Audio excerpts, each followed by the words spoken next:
Olá! A partir de agora você ouve 5 Minutos, o podcast diário de O Antagonista.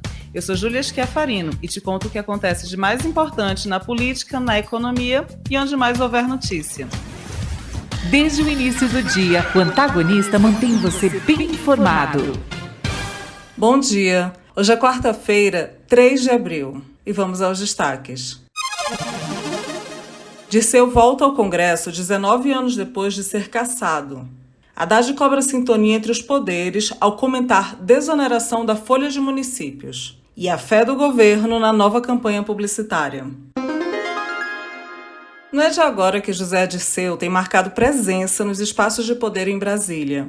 Só que mais recentemente, o que era um movimento ainda discreto, ganhou proporções. No mês passado, ele promoveu uma grande festa de aniversário na capital federal, evento que contou com importantes nomes da política. Ontem, discursou no Congresso Nacional. 19 anos depois de ter o mandato de deputado federal cassado e de ser preso em mais de uma ocasião no âmbito dos processos do Mensalão e do Petrolão, era apontado como o principal articulador do esquema de propina para a compra de apoio político. Nesta terça-feira, Dirceu foi ao plenário do Senado, isso durante uma sessão em memória dos 60 anos do golpe militar. O convite para que ele discursasse partiu de Randolph Rodrigues, que é o atual líder do governo no Congresso. Um Congresso onde a atual gestão Lula mais patina do que acerta na articulação política. Vamos ouvir um trecho deste discurso de Dirceu. Eu, quando recebi o convite do senador Randolph, quase não aceitei, porque desde o dia da madrugada de 1º de dezembro, quando a Câmara dos Deputados cassou meu mandato, que o povo de São Paulo tinha me dado pela terceira vez, eu nunca mais voltei ao Congresso Nacional.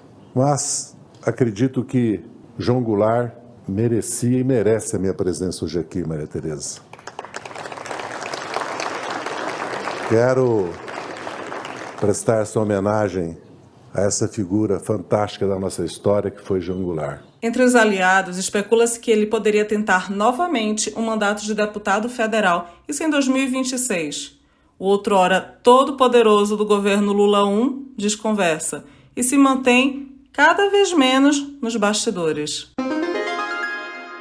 Por falar em faltas de sintonia entre os poderes, Fernando Haddad, ministro da Fazenda, disse que não foi informado pelo presidente do Senado, Rodrigo Pacheco, de que seria mantida a desoneração da folha de pagamento dos municípios. Pacheco prorrogou a MP que trata deste e de outros assuntos, só que deixou caducar justamente o trecho da reoneração. Haddad pretende conversar com Alexandre Padilha, que é o ministro de Relações Institucionais. Vamos ouvir o que Haddad falou.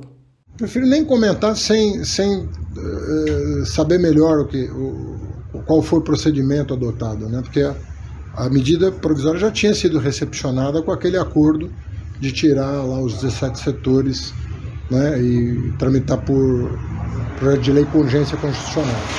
Então eu vou conversar com o ministro Padilha para entender melhor, mas já está tramitando na Câmara um projeto para sanar, em parte, né, esse problema. O ministro da Fazenda anda às voltas nos cálculos para fechar as contas públicas, e isso sem ultrapassar o limite de teto imposto pelo novo arcabouço fiscal. E em entrevista ontem, ele voltou a cobrar cooperação do Congresso para aprovação de uma série de medidas que resultam no corte de benefícios fiscais. Nós temos que fazer um balanço de tudo que vai ser aprovado agora, porque o PERSE é um problema, a desoneração da folha é um problema e a questão dos municípios é outro problema.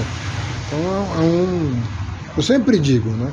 Você fixa uma meta de resultado primário e encaminha as leis que vão dar consistência para essa meta, né? E o trabalho que nós estamos fazendo junto ao Congresso é no sentido de convencer os parlamentares de que nós precisamos encontrar fonte de financiamento das despesas criadas. Enquanto isso, o governo se prepara para lançar nos próximos dias a campanha Fé no Brasil. É exatamente este o slogan, Fé no Brasil. Ele foi escolhido pela Secretaria de Comunicação do governo para dizer que as promessas do presidente Lula serão cumpridas. O slogan deve acompanhar a propaganda de programas de cunho social, como o Pé de Meia e o Minha Casa Minha Vida. Apesar de não admitir abertamente, a escolha por este slogan tem um motivo bem definido: quebrar a resistência do eleitorado evangélico ao governo do PT. Um eleitorado que ainda se mantém muito alinhado ao ex-presidente Jair Bolsonaro. E o governo está com o alerta ligado. Sucessivas pesquisas de opinião indicam tanto uma queda de popularidade do presidente quanto o aumento da taxa de desaprovação da gestão. E o mês de abril é visto como decisivo, se não para reverter, pelo menos para interromper essa linha de queda.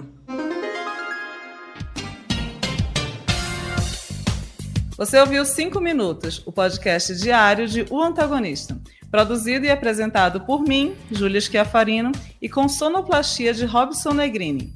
Não esqueça de curtir e compartilhar o nosso conteúdo. Um bom dia e até amanhã.